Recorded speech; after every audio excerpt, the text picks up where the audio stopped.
विफला शैलग्राहवती कृपेण वहनी कर्णेन वेलाकुला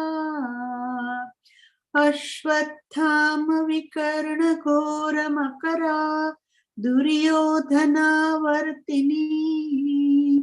सुतीर्णा खलु पाण्डवैरणनदी कैवर्तकः केशवः आराशर्यवचः सरोजममलं गीतार्थघण्टोत्कटम् नानाख्यानककेसरं हरिकथा सम्बोधनाबोधितम् लोके सज्जन षट्पदैरहरः पैपीयमानं मुदा भूयात् भारतपङ्कजं कलिमल प्रध्वंसिनः श्रेयसे मुखं करोति वाचालं पङ्गुं लङ्घयते गिरिं यत्कृपातमहं वन्दे परमानन्दमाधवम् यं ब्रह्मा वरुणेन्द्ररुद्रमरुतः स्तुन्वन्ति दिव्यैस्तवैः वैदैः साङ्गपदक्रमोपनिषदैः गायन्ति यं सामगाः ध्यानावस्थिततद्गतेन मनसा पश्यन्ति यं योगिनः यस्यान्तं न विदुः सुरासुरगणाः देवाय तस्मै नमः देवाय तस्मै नमः ॐ श्री गुरुभ्यो नमः।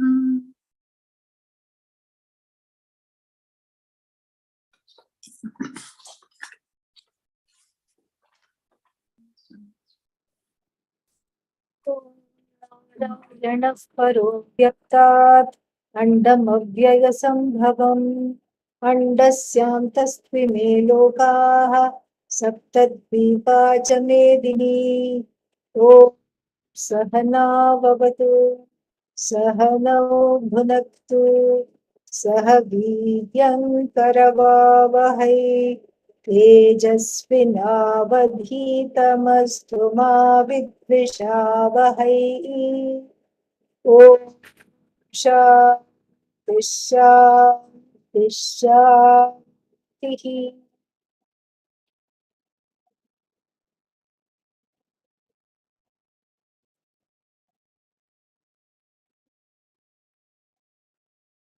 प्रजहाति यदा कामान् सर्वान् पार्थमनोगतान् आत्मन्येवात्मना तुष्टः स्थितप्रज्ञस्तदोच्यते दुःखेष्वनुद्विग्नमनाः सुखेषु विगतस्पृहः वीतरागभयक्रोधः स्थितधीर्मुनिरुच्यते यः सर्वत्रानभिस्नेहः तत्तत्प्राप्य शुभाशुभम् नाभिनन्दति न द्वेष्टि तस्य प्रज्ञा प्रतिष्ठिता यदा संहरते चायम् कूर्मोऽगानीव सर्वशः इन्द्रियाणीन्द्रियार्थेभ्यः तस्य प्रज्ञा प्रतिष्ठिता विषया विनिवर्तन्ते निराहारस्य देहिनः रसवर्जं रसोऽप्यस्य परं दृष्ट्वा निवर्तते।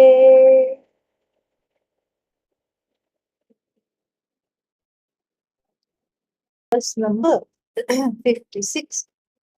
Dukkeshu anudvigna manaha. Continuing with the description of the Jnani in the Bhagavad Gita as outlined by Bhagavan Krishna in response to Arjuna's question. What does the How does the jnani interact with the world? What are they like? How to recognize them, etc. Talking about this, the following is said. What is said? This is the next characteristic. The first one was Rajahati Yada Kaman, as the desires are formed in the mind in a very amorphous way. The one who is able to give up the desires even as they arise in the mind, and the one who is happy without any props. And the props were talked about in the Bhashya as threefold, generally falling under threefold. Putra Eshana, Vitta Eshana, and Loka Eshana. Eshana means desires. Putra Eshana, we saw, is the desire for any kind of a following, even on Twitter. Even that is Putra Eshana. Facebook, Twitter, following is Putra Eshana. And Vittaishana, any kind of security, money, and everything. Lokaishana, the wanderlust of going here, going there, all these things. So then, in the absence of that, we were told the person is Atma Ramaha, Atma Kridaha, the one who does not need any entertainment outside of oneself. So then, further, the description continues. How are the people? How are people? How are the people able to let go of whatever comes in the mind? And how are the jnanis? What are the jnanis? What is the jnani's state of mind, especially when confronted with difficult circumstances? It is said, when the going gets tough, what happens? The tough get going. And so, how tough is the jnani in the face of adversity? That's the thing.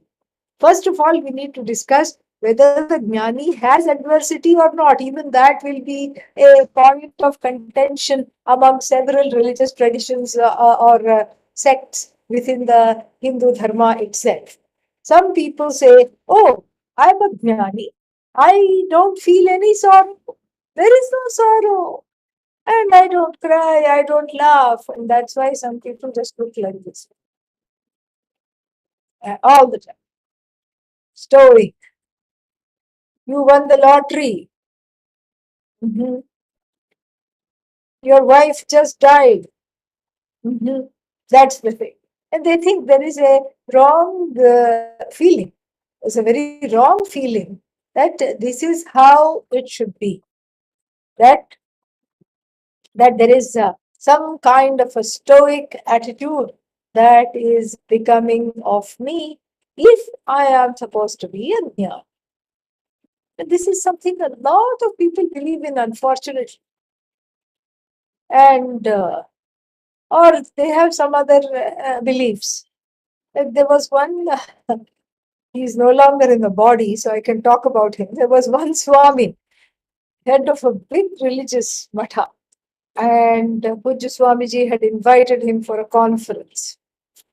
And he was considered, this Swami, a kind of a follower or a kind of a baby avatara of Kalbhairava, a kind of a ferocious iteration of Lord Shiva. Perhaps because of that, or perhaps he thought that he should never smile.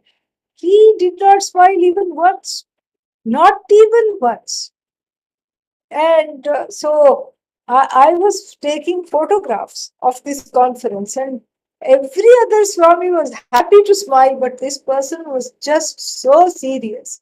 Finally, we got him to, Pujya Swamiji got him to smile finally. But these are the notions. The notions is if I'm a jnani, I shouldn't smile. If I'm a jnani, I should neither smile nor cry. This is a kind of a very deep-rooted notion in the Indian psyche, which is why it is a deterrent to many people saying, I don't want to be a person of knowledge because then I'll not get to have any fun. I won't be able to laugh. I won't be able to smile, and I won't be able to cry. So first myth that has to be dispensed with is is this belief that if one is a jnani, suddenly all the pains and sorrows of the world stop. That is not the case. The pains and the sorrows of the world, how can they stop? Neither is the Jagat suddenly turning into some kind of a flawless entity, that the world is free of pain and sorrow. Because, see, all it takes is, even if you don't have any personal sorrow, if you see somebody else suffering, naturally there is an empathy. Naturally, you feel pain when you hear there is a big earthquake and thousands of people, 12,000 people died. How can you just be stoic? Naturally, you will feel like reaching out, you will feel something or the other. So, that is, if that is also, if the world suddenly transforms, no earthquakes, no crimes, nothing, that also is not possible. Okay, maybe the world is full of the pain, sorrows, and fears continue in the world, but what? I am free of pain and sorrow. No pain and sorrow comes to me. Why? Because I am a jnani. That also is not true. Why? Because the painful situations can come because of prarabdha. So the jnani is also living out the body, and the body is subject to aging, the body is subject to sickness, disease, pain, etc. So painful situations may be there, difficulties may be there. But what is being said is that the in the advent of a painful or a challenging situation, physically, mentally, what could be potentially a painful situation is localized. For an ajnani, the painful situation is globalized. Oh no, oh no, no, no, what is happening? What is happening? What is happening? How can I do this? Oh, and this is also nobody will love me because I have lost some money. And what's happening? And now there is a lot of fear about banks. Jnani doesn't have fear of banks because Jnani doesn't bank on a bank. That's the idea. So this is a very interesting verse because it brings a very important point to the forefront. It tells us that the jnani, just like the ajnani, is not averse to facing adversity, to facing situations which are challenging. Mentally, physically, emotionally, those challenges will come to anybody, to the jnani and the ajnani. The difference is in the level of entanglement with the mind and with the senses. The senses will be talked about in the next verse, but with the mind, with the emotions, etc. Emotions are there, but they are like a uh, like a thunder shower. They come, they go. And what are you? You, as the jnani, are like space. Is space affected by a terrible downpour? No. Space is not affected. Space doesn't need a towel to dry out. Space doesn't need hot cocoa to so that it can ward off a cold. Space doesn't need to be comforted. Space doesn't need shelter. Nothing. Space can just be. It's a witness. It just accommodates the thunder shower without becoming affected by it. This is the idea.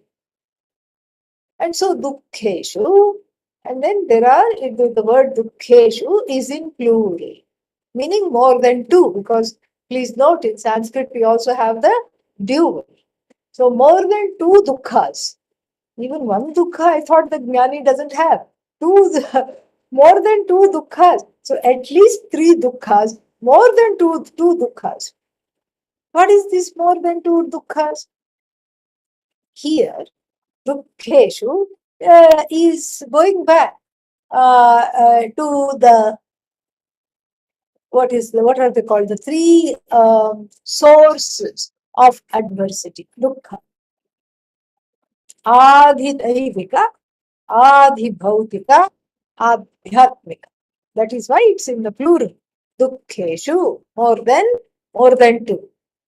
So, what is this Adhidaivika, Adhibhautika? These dukkhas, these sources of pain and sorrow are divided into three, roughly. One is the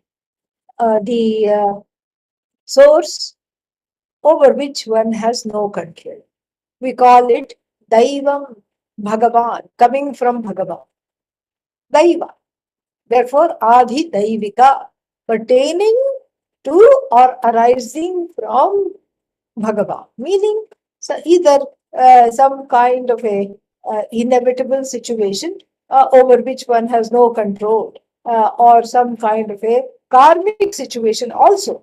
Sometimes there is no control, like some earthquake, fire, these kinds of things come under Adhi Daivika.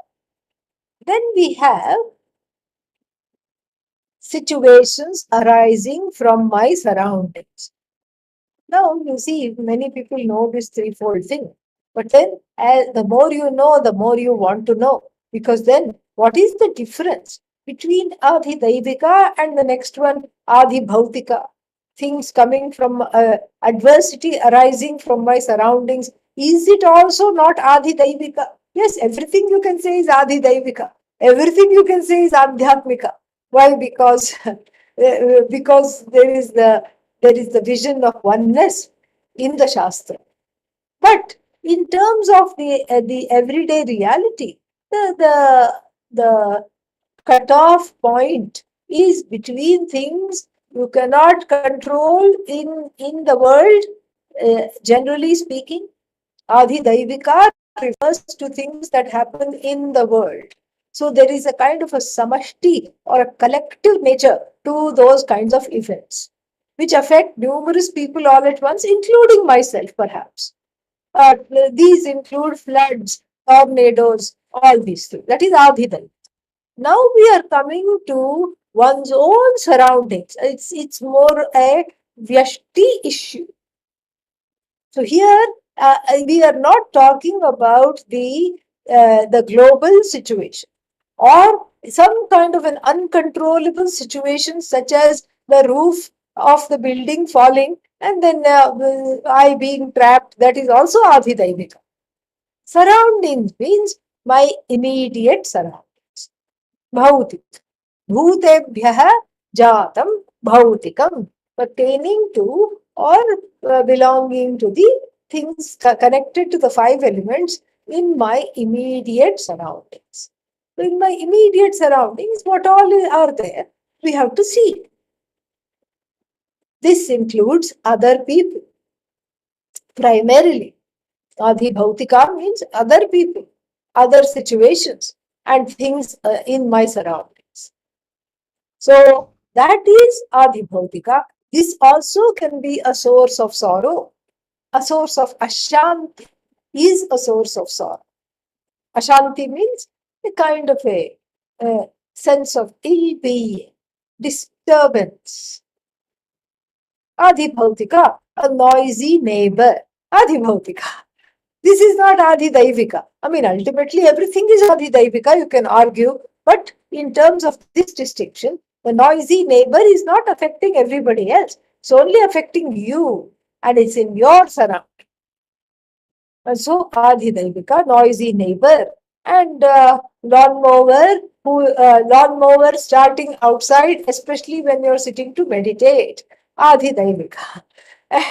And then what else? You go into an ashram situation and you have been assigned an impossible roommate. You want to get up early, they sleep at 4 a.m. by the time you get up. And then the whole night they are making noise. or you have somebody who hogs the bathroom and doesn't come out. And this is all adhibhautika. So in one's surroundings. Then the third source of pain and adversity is one's self, adhyatmika. Adhyatmika is not a separate source, really speaking. I mean, it can be a separate source, but we'll talk about that more. But most often than not, Adhyatmika is how I respond to Adhibhautika and Adhidaivika. How am I responding to the global crisis or a local crisis surrounding me? And the ways in which I internalize these situations, beliefs, injustices, oppressions, the internalization is called adhyatmika. The internalization of the adhibhautika, adhidaivika is called adhyatmika. That is part A of adhyatmika. Oh, there is a part B? Yes. So what is part B of adhyatmika? Part B of Adhyatmika is the raw material within oneself that enables and encourages this internalization.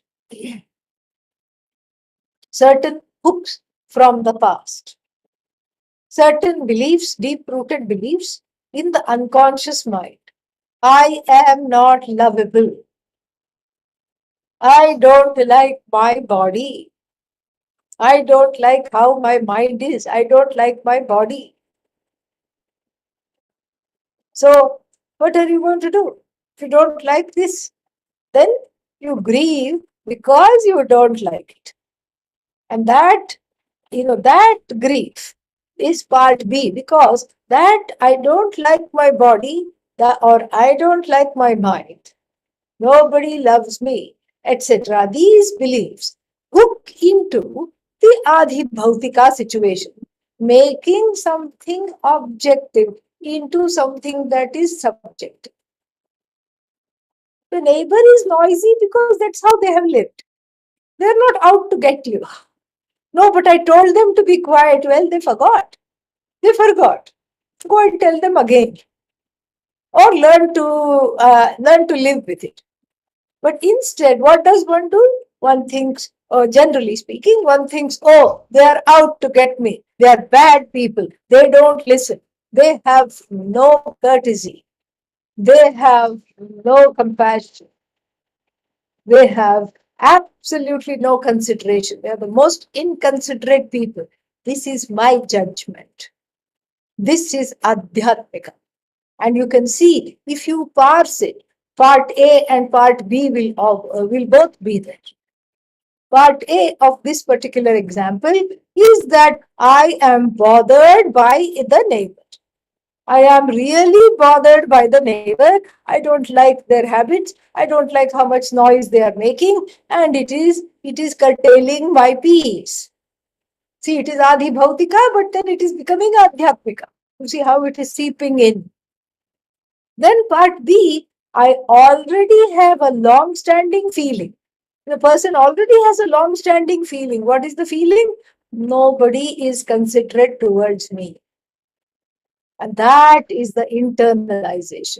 So the Adhyatmika part B are these hooks that hook into certain situations, such as social injustice, racism, sexism, gender discrimination, and all these things. Are these injustices there? Sure, they are there.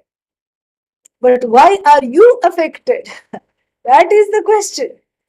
One is affected because there are these hooks within oneself over which I want to hang the coat of sorrow, the cape of sorrow. That is what is Adhyatmika. Very, very fascinating. So the Adhyatmika primarily is the internalization of Adhibhautika and Adhidaivika, and taking everything personally and feeling targeted. But these feelings of internalization and feeling targeted cannot happen unless there is already certain beliefs in keeping with those kinds of things. So I cannot blame the neighbor, because maybe you can ask the other side of the neighbor, do these neighbors bother you? Yeah, they're a little noisy, but it's okay, live and let live. That kind of situation. The other person is not bothered. Why? Because they don't have those particular hooks that this side neighbor has. So that is what is very important here, is to distinguish between the subjective and the objective. When the objective situation is made into a personal affront, then there is sorrow, dukkha. Dukkha, therefore, is threefold, we would say. But then, really speaking, dukkha is the source of dukkha is adhyatmika. That is the source of it. Because the adi bhautika is just the part of the jagat. Jagat comes, jagat goes. In fact, that is the definition of jagat. The ja in the jagat stands for jayate, is born, and the ga in the jagat is gacchati. Jayate gacchati iti jagat. That which is born, gacchati means that which goes. Born and gone, born and gone, born and gone, gone and gone. That is the jagat. So therefore, so in the process of being born and being gone, it's just following its routine. Empires rise, empires fall. Languages are born, languages are gone. Why? Because the speakers die away sometimes. We find this in the Amazon forest. We find this in the Andaman Islands. Therefore, the UNESCO is really making sure to reach out to these survivors and record and keep the historical legacy of the languages. Languages are born, languages are gone, beings are born, beings are gone. Where are the dinosaurs other than some bones in the museum? Beings are born, beings are gone. Everything is born and gone. This is the riti of the Jagat. This is the law of the universe. This in itself cannot be a source of sorrow, even though the threefold thing is distinction is made. Then again, speaking of one's surroundings, there will be many things in one surrounding, many things that look appealing, and many things that do not look appealing at all. Scorpions, cockroaches, I don't want them in my surroundings, but they happen to be there, and they are more long lived than you. Cockroaches are one of the oldest things to be found, and so they have lived very, very long time. And so they have evolved into a very intelligent creature. They have learned to share the space with you while respecting your space, because they are never seen, generally speaking, when you are around. They learn to hide out of respect for your squeamishness. They learn to hide and they learn to not come out. So they've learned to live the space. Many things like this are learning to coexist, partly because we have encountered, we have encroached over their terrains and territories. Adhi bhautika, again, need not be a source of sorrow. If you don't want to encounter a cockroach, there are many, many ways to not do that, or a scorpion. There are many, many ways not to do that. There are ways to build houses so that these are scorpion proof. All these things can be done. But then the fact that sometimes the person gets very despondent because of the things in the immediate surroundings, that calls for some subjectivity. So the source is immediate surroundings, and then that is a subset of Adhidaivika, we already saw that. And the immediate surroundings, the fact that they can cause such a reaction between different people, shows something which is very important.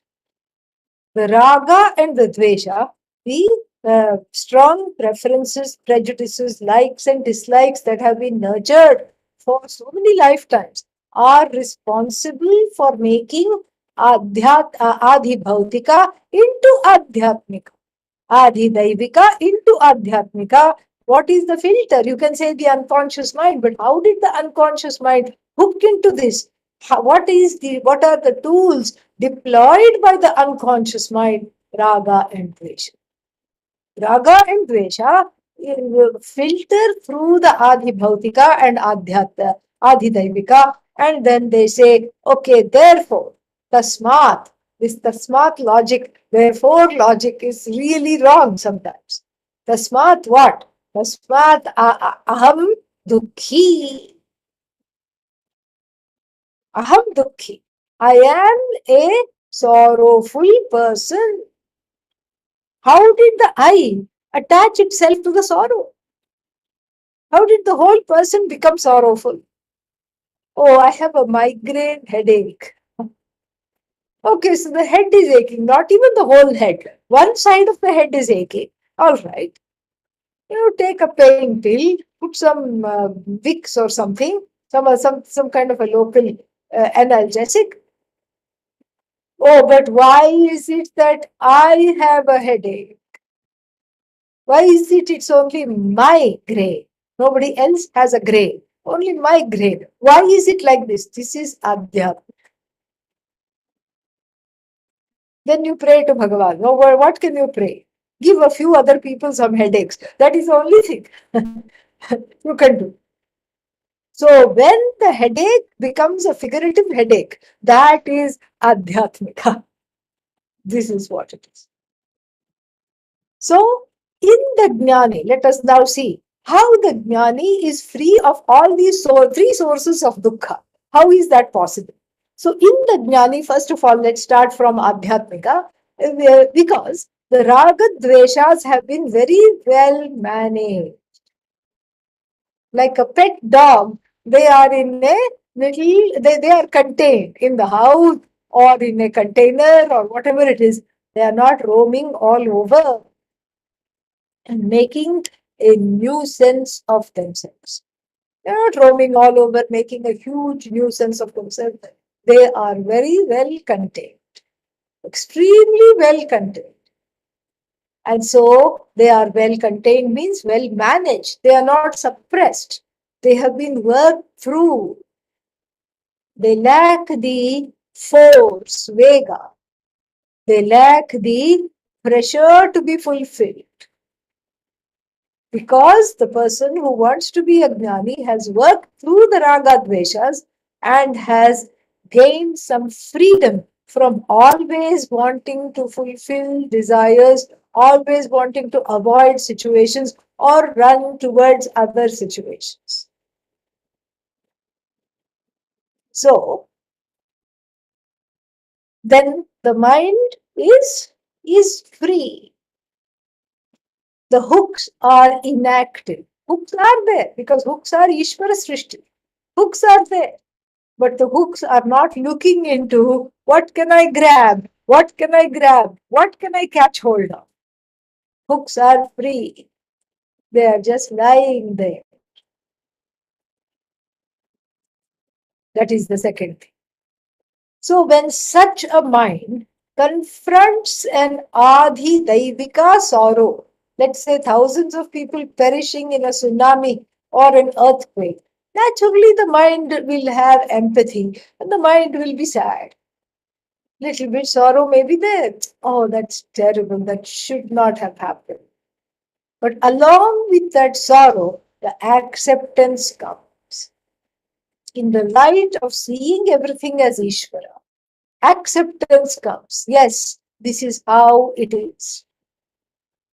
And if this is how it is, then the next question is, what can I do to help?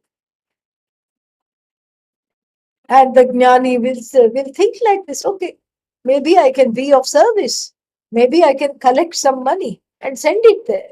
Maybe I can go there and comfort the people, whatever it is. Comfort the survivors. Whatever it is. then those thoughts that arise are again objective, in keeping with the situation, in keeping with the jnani's own resources and limitations. This is how the jnani will respond to the daivik sources over which we have no control. In all adhidaivika situations, the jnani will have Ishvara darshanam, will have darshan of Bhagavan in that. A terrible rendition of Bhagavan, but Bhagavan nonetheless. This is this is something to really understand. Then the next one is, how does the jnani respond to adhi bhautika? And again, I have an example from Pujya Swamiji's life that will just, that's not for the faint of heart. There was some kind of a person with terrible, absolutely disgusting body odor, unfortunately. And he wanted to see Swamiji. He let himself in the room and closed the door also. No windows, winter months. And even though he had gone inside and closed the door, he had left the odor outside for everybody else who was outside. And we could see that even though the person is not there, the odor is so overwhelming, so disgusting. And so after 2 minutes of understanding the gravity of the situation, I opened the door. Even though this was supposed to be a private meeting. I opened the door to air it out. I did not even ask Swamiji's permission. I just thought this is a very dire situation which calls for dire measures. I opened the door and kept it propped. I put the door stopper and kept the door open. Swamiji looked at me and said, it is okay. It is all right. But he didn't say shut the door. It was all right. And even with the door open, it was practically unbearable. And then the second thing that needed to be done was slowly shepherd the fellow outside and then, lead him into some open spaces. And then I asked Swamiji, would you like to step outside and let the room air out, Swamiji? Because it was just unbearable to sit there. And then he said, what was that? I said, Swamiji, some terrible odor, body odor. He said, yeah, that was just something else, or something like that. He made a little joke. He came outside and went outside and sat. Everybody helped and gave him a chair, gave him a cup of tea. He was just sitting in the veranda, and it was nice to see him sitting there, not away from all this. And then we aired out all the places, and then it was handled in a very objective way. So this Adhi Bhautika, this is a sheer example of Adhi Bhautika. But again, what was so beautiful is not a word of condemnation escaped his lips. We never heard him say, how can people be like this? Haven't they heard of deodorants? Haven't they, did they not take a shower? How can people live like this? And how could he come here? And who let him into my room? No such things, no such recriminations passed his lips, no blame and no judgment. He just took it as a passing thing. Yes, very uncomfortable. And poor thing hurried out of the room. As soon as I said, would you like to sit outside? He practically ran out of the room. He could not sit there. It was just that bad. He ran out of the room. It was indeed practically unbearable. But that was again an objective situation. You have to run out of a situation which is very difficult to bear. and the possibility of running out is there. So you come out, you leave the situation, and then you go back in when it is safe again and free of the bothering source. But again, there is no mental involvement, there is no raga, there is no dvesha, there is no wish for the absence of the person, there is no judgment on why the person is like that. So it's just, I'll never forget that example. It was just watching him was just, I learned so much in that moment. It was like studying an Upanishad, and that is what it was. Seeing his responses, I was like studying an Upanishad on the spot. Amazing how he lived this knowledge. So this is an example of how the jnani deals with the surroundings, difficulties coming out of the surroundings. And in another situation, a very belligerent person, a mentally unstable person, approached Swamiji. He was a student and he had been told, please stay in Rishikesh, please stay in your room. I'm going for 3 days. Don't come out of your room other than to eat and drink. He was under the care of a psychologist who was also visiting the ashram. But he couldn't handle the fact that Pujya Swamiji went to Delhi for a conference. I had also gone with him, and he escaped at night, escaped the psychologist, escaped the security guards, and then took some kind of a bus or a train and came to Delhi. Found out which hotels were where the meeting was taking place. And here was Pujya Swamiji with 40 or 50 world leaders who had come from all different parts of the world. Swamiji was sitting at the head of the table, hosting a lunch for all of them before the conference started that evening. He presented himself at the head of the table and started to just spew all kinds of obscenities. Every single four-letter word that he could have that he had command of in every language just came out of his lips, and the volume of his voice kept on going up, up, up. And he said, I'm going to kill all of you. He even issued a death threat. And some of the people sitting next to Pujya Swamiji on either side of this long table got up. And I told them, please sit down, this will be handled. They said, are you sure? He looks very threatening. I said, no, just sit down, just give a minute. And exactly within the scope of a minute, the situation was diffused. That man had some relatives in Delhi. They were summoned, and the hotel security was also, they were already there actually. They were summoned.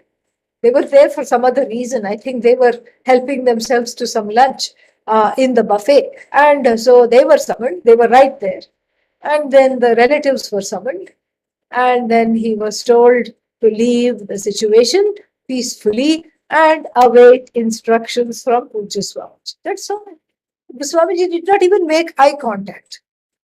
And it was so well handled. He just said, call security. Security happened to be there. Call his aunt and uncle who were somewhere in Delhi. They also came after some time. And it was just easily diffused, and the business of whatever was at hand was run very beautifully. And the guests that heard some of this, the people at the far end of the table, they did not know what was happening. They just thought some unsavory situation. But then the guests who were right close by on either side of the table, they were just immediately made comfortable by Pujya Swamiji saying, in every family, such people are there. And it immediately diffused the situation. Yes, there is a crazy uncle. Yes, there is some grandfather who is mentally not okay. Somebody is there in every family. the eccentric, the erratic person, the annoying person, the threatening person, the unhinged person, the addict. Somebody is there in the family and friend circle. So even in the Gurukula, such people will be there. And later in a satsang, upon being asked, Swamiji, why is your ashram full of crazy people? Somebody asked this question. Swamiji, why is whichever ashram I have gone to, it's full of impossible people who are just right on the brink, Swamiji. Swamiji didn't get defensive. Swamiji did not say, what do you mean? He just very quietly and compassionately looked at the person and said, where else will the people go?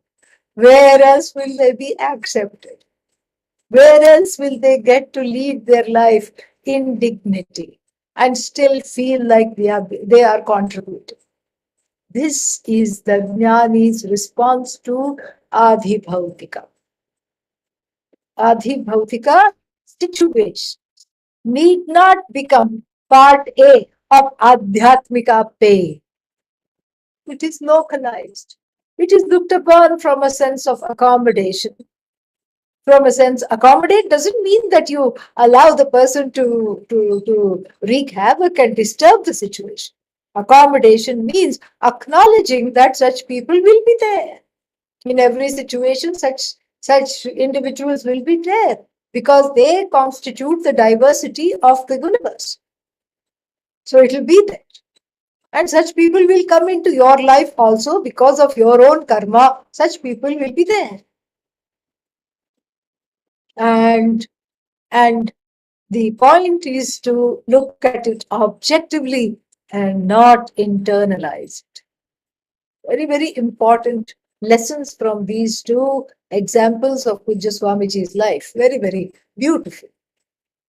Then coming to Adhyatmika, a personal pain. Here we are talking of what are the different hooks that make one feel that the whole person is sorrowful. Coming to Adhyatmika.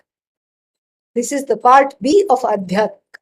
For the Jnani, those hooks are not active and they are not looking into which are the situations where there is a synergy and let me dovetail into this and let me hook into this. They are not looking for confirmation of wrong beliefs. Now, those are the hooks. Confirmation of the fact that I don't love myself. Confirmation of the fact that I think I'm an idiot. Confirmation of the fact that I think I'm no good. This is what the person spends their time doing. What a total waste of time. And so therefore, even supposing jamming the finger or the toe in a door becomes what? Becomes Adhyatmika pay. Why me? Why only I have to have this? Then you tell the person some karma. Why only I have to have this karma? Why not anybody else has to have this karma? Only me has to have this karma. This is the mistake people make. And that mistake is not there in the Jnani because the mistake, I am as good as the body mind sense complex, has been eliminated by self knowledge, by the study of the Bhagavad Gita. There is objectivity. There is objectivity with regard to the body and its various parts. There is total objectivity. Yes, this is how it is. Yes, right now this is hurting. And because I jammed my finger in a door. Okay, what can I do? I can make a rag wet and put it on it or put some ice on it. Oh, it's still hurting. It's really badly bashed up. Okay, I can take it to the doctor. Maybe it needs a little more attention. Maybe there is a fracture. Maybe they'll put a little, splint and then they'll tie it up. Maybe it needs to be bandaged. Maybe the blood flow needs to be stemmed. These are all objective responses. Oh, therefore I am no good. is a subjective response. Oh, my hand is dysfunctional. Maybe I'll never regain function. Okay, these are facts. My hand is dysfunctional, fact A. Maybe maybe the doctor looked at it and said that there are chances you will not regain complete functionality of this hand. Oh, why me? Why have I been handed this kind of a karma? That is adhyatmika. That the jnani doesn't have. The jnani may cry out in pain because it's a physiological response to pain. Maybe the jnani will have tears in the eyes because they cannot bear the pain. But those tears will go. They are not. They are not. Those are not tears of feeling victimized by the situation. They are simply tears of not being able to bear the situation in the interim until the help comes.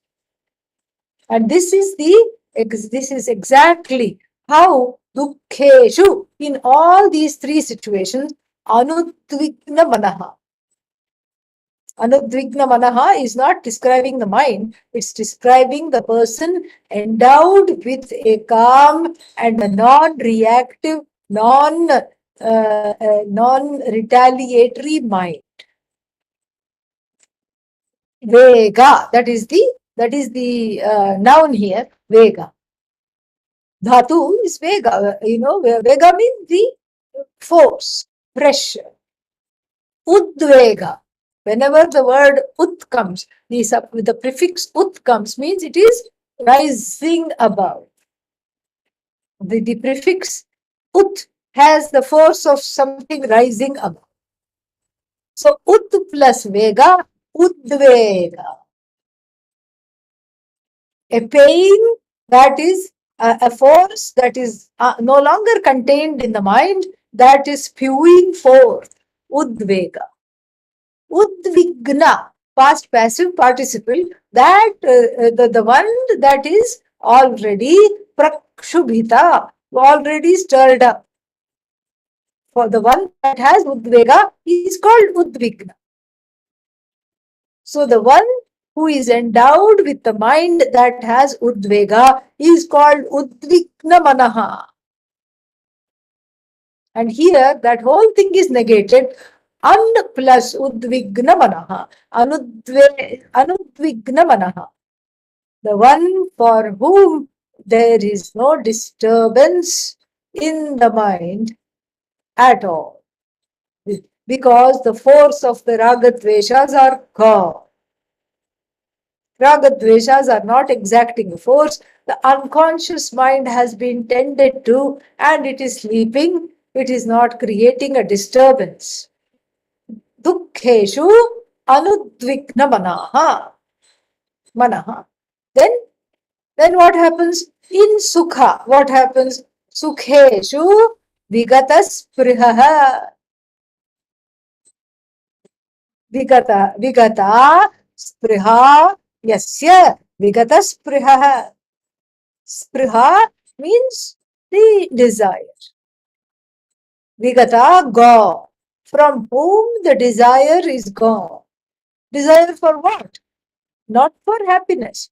The desire to keep extending the happiness which has come to me. That is Vigata Spriha. That desire is one is free from. Usually what happens when something good is happening, you don't want that movie to end. You want to keep on extending it, keep on saying, oh, little more, little more, little more, little more, little more. That is not there.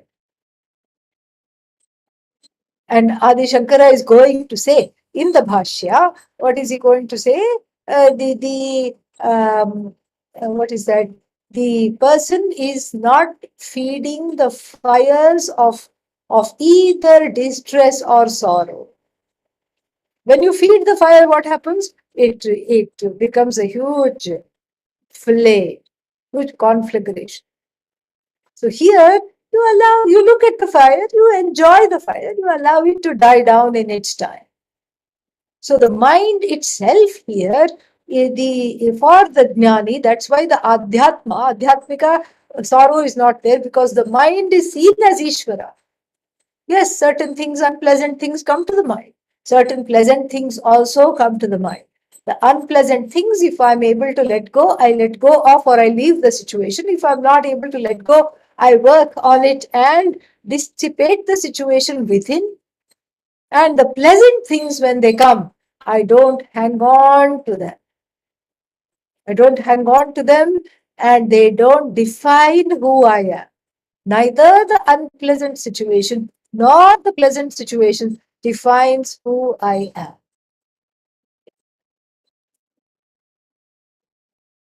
Dukkheshu anudvignamanaha, sukheshu vigatasprihaha.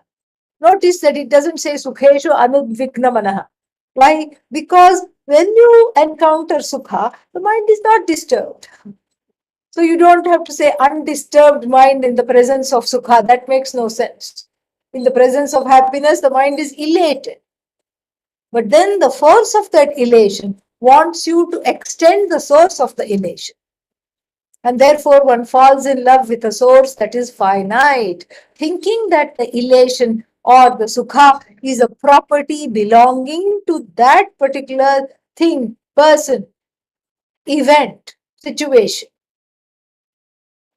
But the jnani knows that the sukha is myself alone.